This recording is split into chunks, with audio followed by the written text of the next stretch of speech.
White House Chief of Staff Mark Meadows reportedly told 20 GOP senators today, "You all will have to come to my funeral." Meadows said that would be the possible outcome of being a messenger of bad news. He would have to be the one to tell the president that the Senate had rejected his proposed $1.8 trillion stimulus package. While the GOP found the price tag too high, in a letter today to Democrats, House Speaker Nancy Pelosi called it insufficient. And, I'm quoting now, "one step forward, two steps back." This all but assures Congress won't pass an economic relief package before Election Day.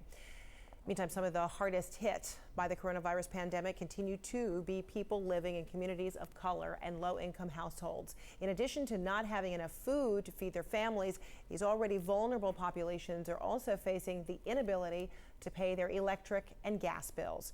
This gets even more worrisome as the temperatures drop in the coming months, making the need for help by way of another stimulus package all the more urgent. Joining me right now are Sanya Carley and David Konisky, professors from Indiana University's O'Neill School of Public and Environmental Affairs.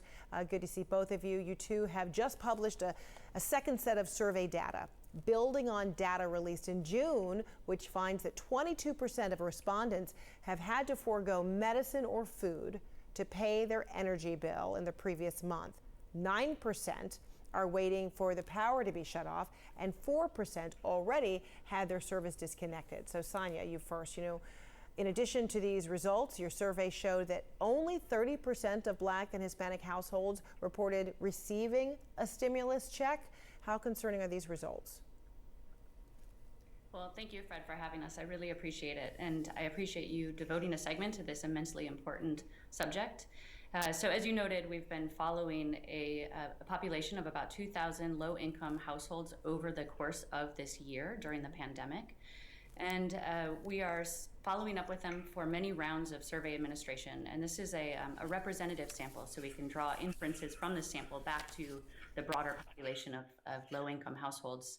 And what we found, you already gave some of the statistics. We found that energy insecurity, which is the inability to pay one's energy bill or to have access to energy, is incredibly prevalent, and it's growing increasingly worse over the course of the pandemic.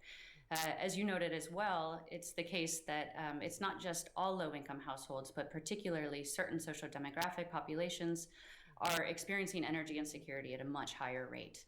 So we find that households that identify as Black or Hispanic, about a third of them have identify an inability to pay their energy bill, and approximately 14% of Hispanic households have been disconnected from their electricity provider, which is especially concerning because this has been during a time in which there have been many state protections for disconnection.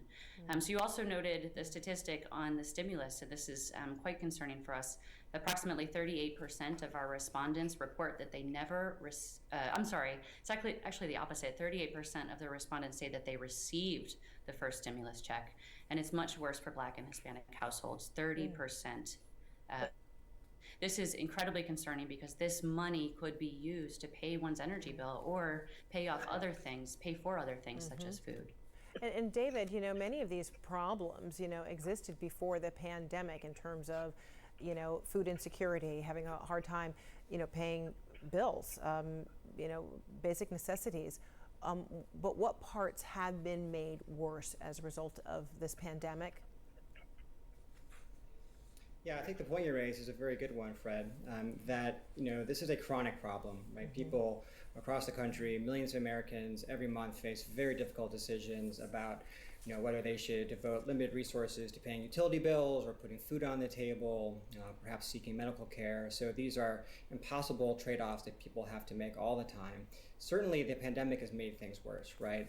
The severe economic dislocation that we've seen as a result of the pandemic has really sort of exacerbated these problems. We have households that already were having difficulties, it's becoming amplified, becoming worse.